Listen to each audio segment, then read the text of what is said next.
Mark Carney अब Canada के नए पीएम हैं। उन्होंने पीएम पद की शपथ ले ली है। जस्टिन ट्रूडो की जगह उन्हें कनाडा की कमान मिली है। कार्नी कनाडा के 24वें प्रधानमंत्री बने हैं। उन्हें एक बेहतरीन अर्थशास्त्री माना जाता है। वो बैंक ऑफ कनाडा और बैंक ऑफ इंग्लैंड के गवर्नर रह चुके हैं। वो उस वक्त पीएम बने हैं जब टैरिफ को लेकर कनाडा के अमेरिका से रिश्तों में काफ़ी तलखी देखी जा रही है। ट्रूडो के समय में कनाडा के भारत से रिश्तों में भी काफ़ी तकरार दिखाई दी। हालांकि कार्नी ने हाल ही में जो बयान दिए हैं उनसे लगता है कि वो भारत के साथ रिश्ते सुधारना चाहते हैं।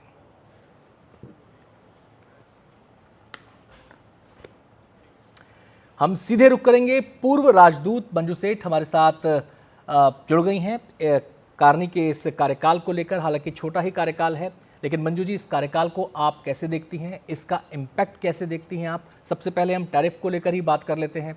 अमेरिका के साथ संबंधों को लेकर कार्नी का जो अब तक उन्होंने संकेत दिए हैं, अपने विजय भाषण में भी उन्होंने संकेत दिए थे कि हॉकी और व्यापार में हम पहले भी जीते हैं, हम आगे भी जीतेंगे। क्या संदेश वो देंगे और कैसा ये कार्यकाल अमेरिका के संबंधों के संदर्भ में रहने वाला है?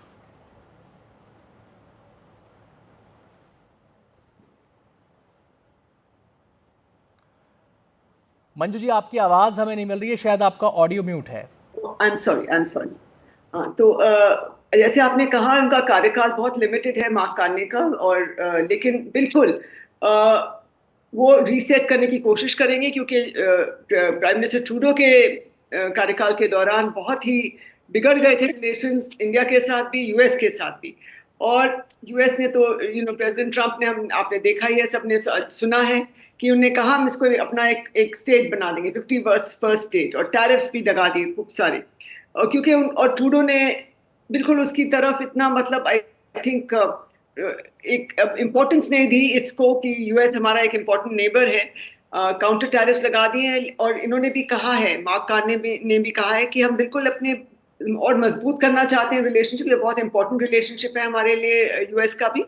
और उन्होंने जो एक अपने कैबिनेट में नए नाम लगाए हैं, बनाए हैं, नियुक्ति की है, वो बिल्कुल इसीलिए की है जी, कि ये इस इशू को, जो टैरिफ्स की इशू है दोनों देशों के बीच में, और क्योंकि दोनों एक बड़े इंटरडिपेंडेंट है, दोनों के देशों में के ट्रेड में इंटरडिपेंडेंसी है, तो वो बिल्कुल उसको ठीक से टैकल कर पाएंगे। जी, बात अब भारत की कर लेते हैं।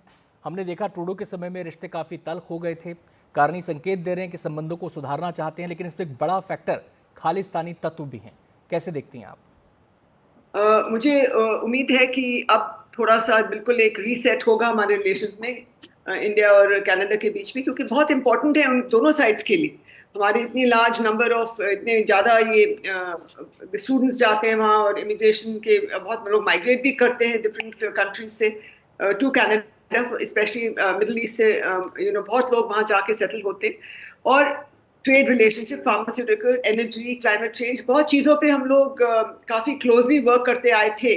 लेकिन प्राइम मिनिस्टर ट्रूडो के कार्यकाल में कुछ, आई थिंक, वो खालिस्तानी एलिमेंट्स के प्रभाव में आके वजह से उसने बिल्कुल अपना एक रवैया जो था, और जो हमारा रिलेशनशिप था इंडिया के साथ, बिल्कुल ही उन्होंने उसको एक ऐसे लेवल पे ले गए कि उसको बिल्कुल सुधारना ही मुश्किल हो गया।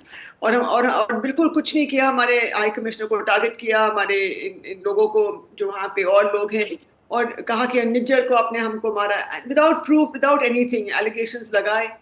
तो ये बिल्कुल एक ऐसा एक लेवल था कि बिल्कुल नीचे हो गया रिलेशनशिप में। तो मुझे उम्मीद है, और मार्क कार्नी ने भी कहा भी है, प्राइम मिनिस्टर मार्क कार्नी ने, डेजिग्नेट ने, कि मैं अब रीबिल्ड करूंगा इंडिया के साथ रिलेशनशिप, क्योंकि बहुत इंपॉर्टेंट है। फिर उसके बाद हमारा जो ट्रेड क्लोज इकोनॉमिक पार्टनरशिप है, उसको भी रीडिस्कस करेंगे, रीओपन करेंगे, आगे लेके जाएंगे।